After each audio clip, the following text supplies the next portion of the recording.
Hello, welcome back to the channel. This is the basics of Diag, and today we are looking at a 2011 Skoda Roomster. It's a 1.6 TDI with the CAYC engine.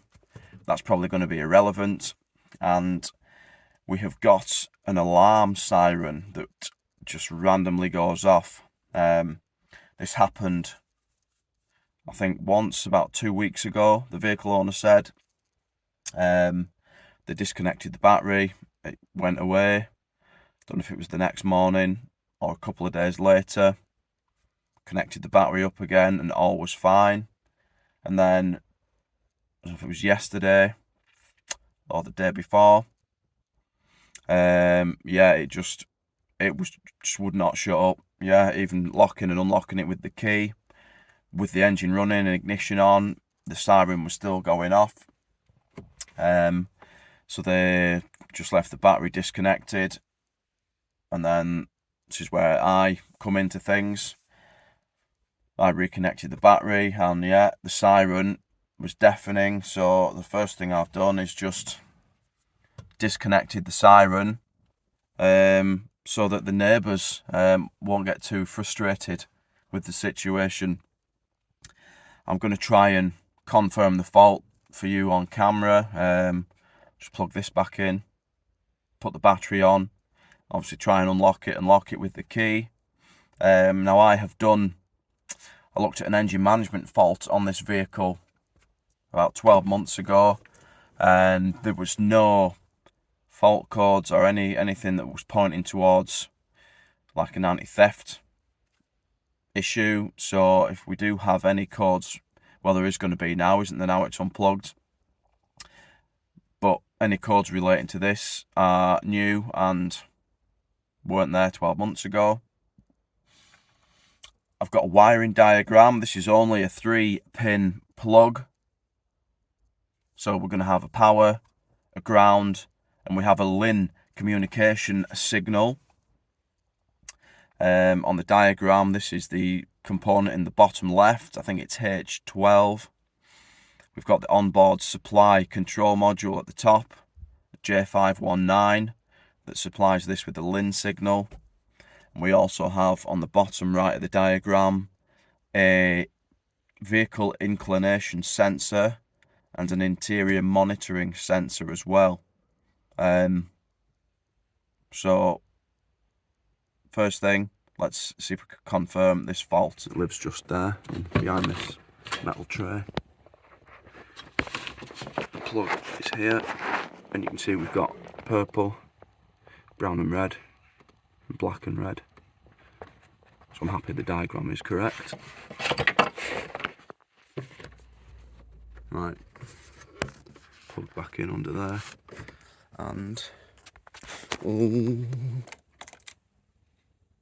oh, it's fixed itself again.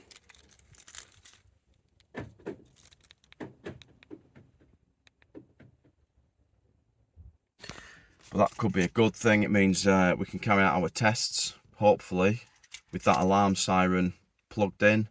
My plan was to check, obviously, its power, its ground, and the LIN signal, just with it disconnected.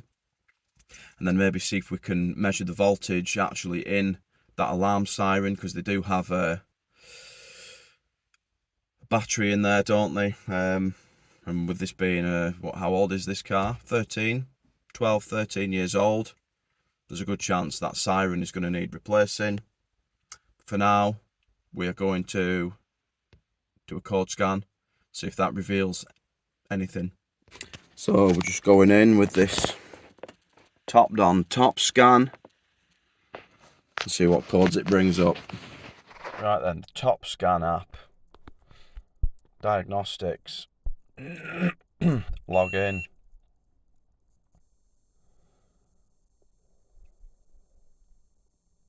Loading. And then we want Skoda. We're going automatic ID, read VIN.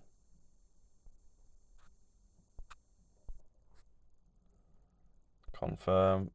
It's a Roomster with a CAYC. Do an auto scan.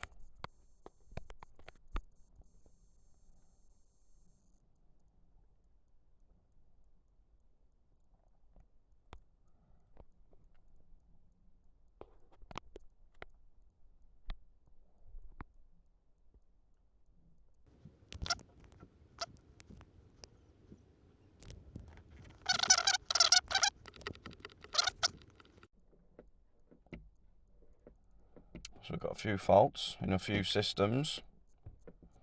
Park Assistance 1 was there last time I looked at it. I think it's for one of the rear sensors.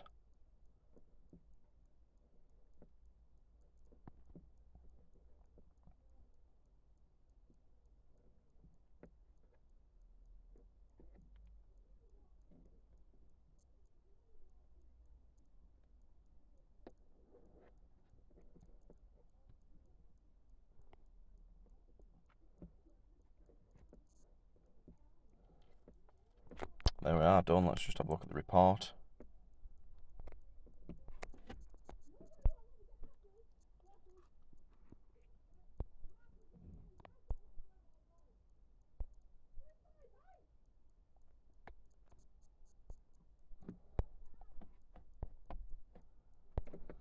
So there's a few low voltage faults. Temporary. The only current one is the alarm horn. No signal, no communication.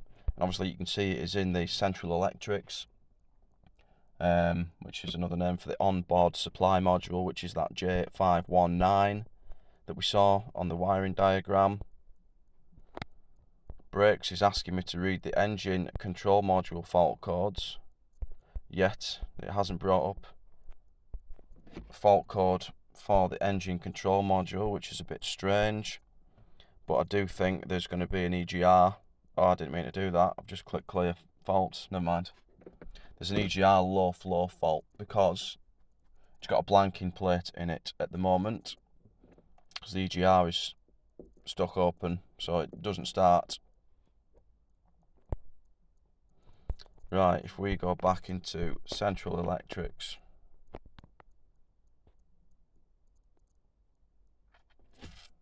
read codes, again no communication. I'm going to click clear again. The code has been successfully cleared, no codes detected. Let's cycle the ignition, start it up, read codes. Okay, so this top scan says there's no communication to that alarm siren, and if you've seen, I did an ABS video. It was on a Renault Twingo where we had no communication. My first thing to do, if that is the case and you're not using a genuine scan tool, is just to try a different aftermarket tool. So I've just got an old snap-on modus here that I'm going to plug in, right, see whether we get the same fault codes. Just some software from 2017, but it should be plenty for this. Skoda 2011. Let's do an auto ID.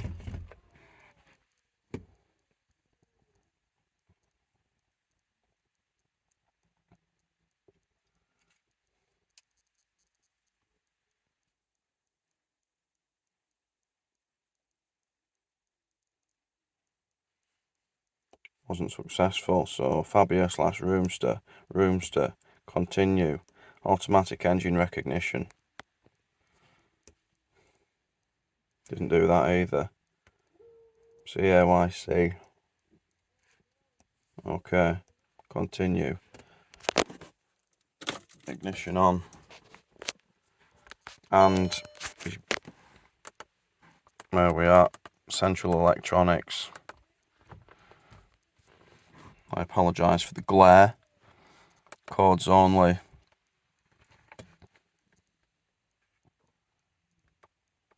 Alarm horn H12, which, if you remember from that wiring diagram, the alarm horn was labelled H12. I'm just going to try and clear them again. Complete. Codes only. Yeah, straight back. So we know that the scan tool's telling us we've no communication. Now obviously we're not talking to the alarm horn. With this scan tool we're having to go through that J519 module. So yeah, we need to see what we've got at this alarm horn. Do we have a power supply? Do we have a ground? Do we have a LIN signal? And that's where this is going to come in again, because I'm going to use the scope to check that we've got a good LIN message. Power and grounds, you can just put a headlight bulb across them two wires. We know that the fuse is a 15 amp fuse, so 4 amps or so from a H7 bulb is going to be plenty safe enough for that circuit. So I might do that if I've got one. I think I've got it at work and I'm at home at the minute. But yeah, we need to test power, ground, communication at that wire, that plug. So I'm probed into purple wire.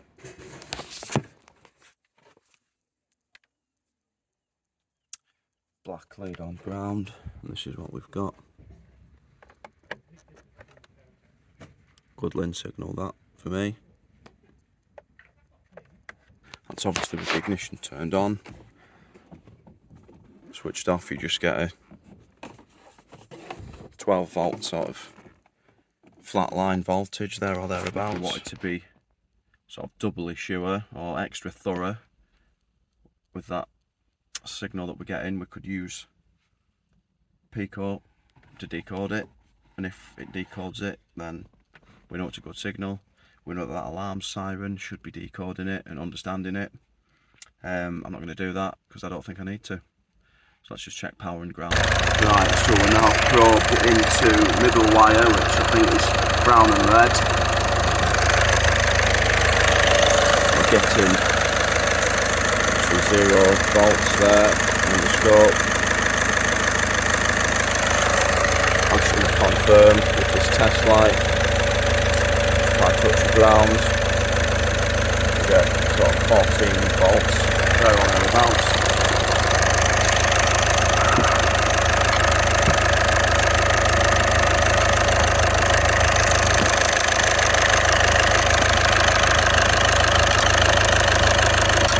That's what you're seeing.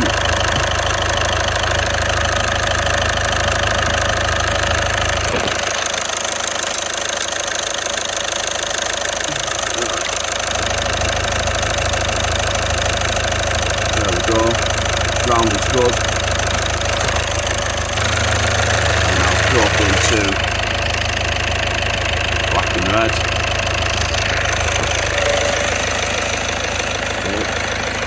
And we get 14 volts.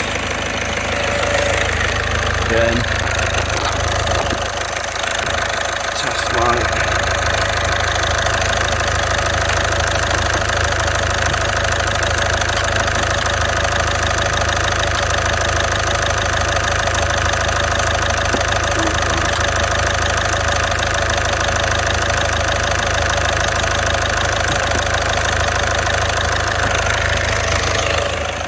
So that is power, ground and communication wires checked.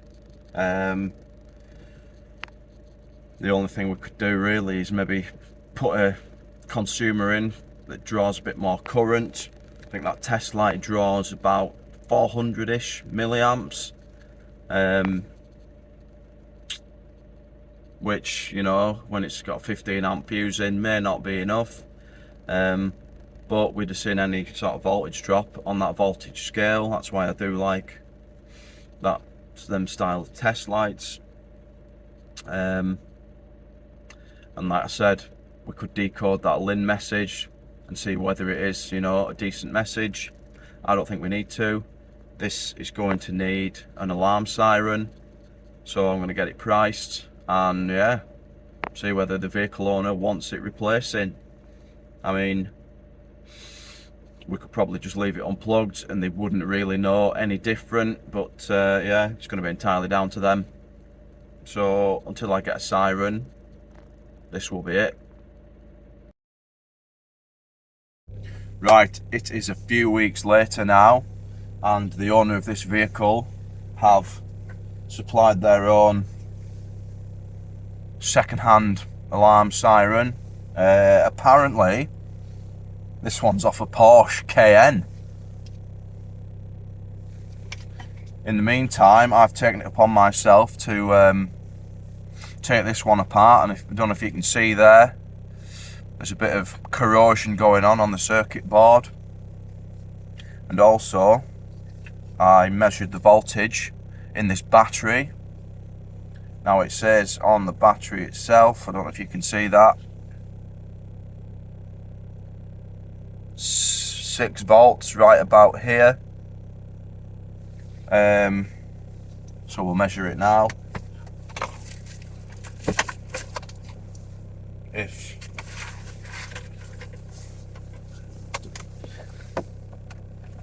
Just going to use the meter that's built into this snap-on Modus Ultra.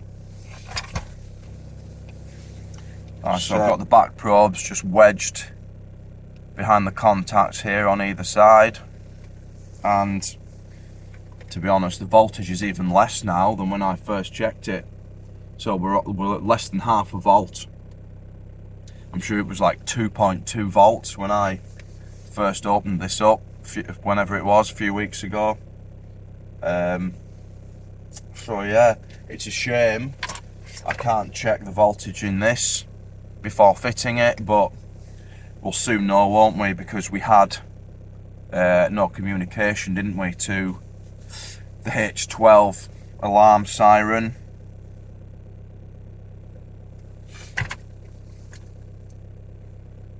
So let's plug it in and see what happens. So here we are. This alarm siren code is still present.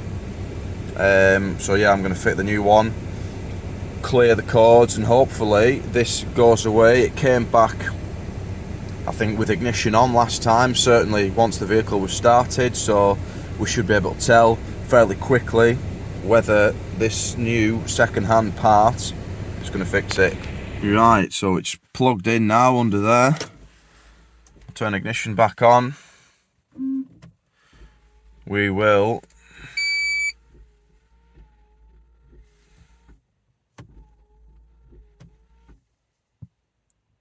send a broadcast clear code command. Alright, so that's going to do everything.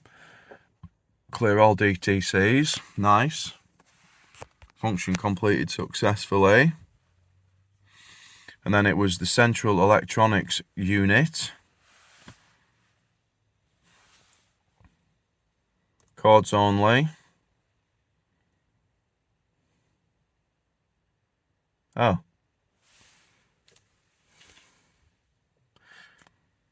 Clear cords.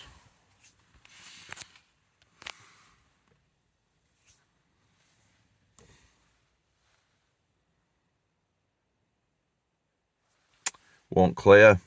Now, this is obviously the issue with this second-hand parts. We don't know whether they're any good, do we? Now, do we want to trace over all the wiring again? I don't think so. It's only 3 wires, and we proved that the power supply and the ground were good. They could handle the load. To be fair, we knew that they may have been good because did we hear the siren going off? I can't remember, but with the siren actually sounding, indicates that current flow is present. There was a good Lin signal there. So really, to confirm that this new second-hand part is faulty, we're going to have to slice it open like we have with this original one, and obviously check the voltage in the battery. I'll have to confirm with the vehicle owner whether they want me to do this, and then we'll have to go down the route of buying a new one. But that's the end of this video, I think. Is it? I don't know. We'll see what happens. It's going to be up to them, isn't it? Obviously, this old one has been disconnected for like nearly a month now, and there's no real detrimental effect on the way the car drives. It's obviously for security purposes, and I think a new unit was it a couple of £100. The owners tried to cheap out, save a few quid here and there. So yeah, if they decide to get a new one, there'll be an update on this, I would think. If they don't, then this is the end of the video. Right, I've just gone into each module now, sort of individually, and cleared the codes, because nothing would clear. There was a low voltage fault code in the brake electronics. That didn't clear, so we're ignition on. I'm going to start it, because that fault code was coming back straight away. So let's do a code scan.